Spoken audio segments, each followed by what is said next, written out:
هقول لكم قصه كده. كنت بكلم النهارده احد المسؤولين في نادي الزمالك على موضوع بيزيرا.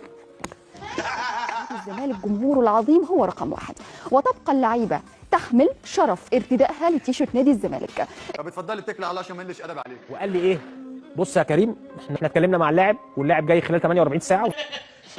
والله العظيم يا جدع، الجدع ده بيسمع حاجات من غريبة. الباب الكبير سيبقى نادي الزمالك هو دائما الحلم اللي عدى في يوم من الايام في تاريخه. عشان دي عشان القرف اللي طالع من بقك ده. مع المسؤولين في اتحاد في نادي شباب اهلي دبي، وخلاص هم يعني تقديرا للزمالك وكده مش عايزين اللعيب.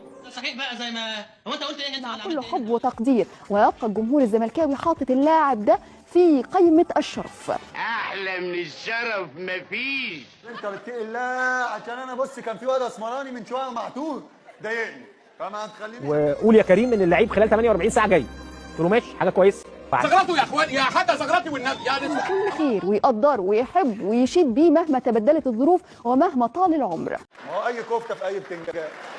ساعه جالي برضو اتصال من نفس المسؤول في نادي الزمالك، قال لي لا يا كريم ما تقولش حاجه، الولد ما بيردش عليه. ده انا قلت على وش.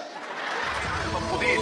عيل تايه اسمه اخوان بزيرة، لابس تيشيرت ابيض بخطين حمر، اللي يلاقيه يجيبه عند نادي الزمالك. مبروك مبروك يا زفتي انت وهو، يا رب يحرق ايامكم، يا رب ولع في عيالكم يا رب.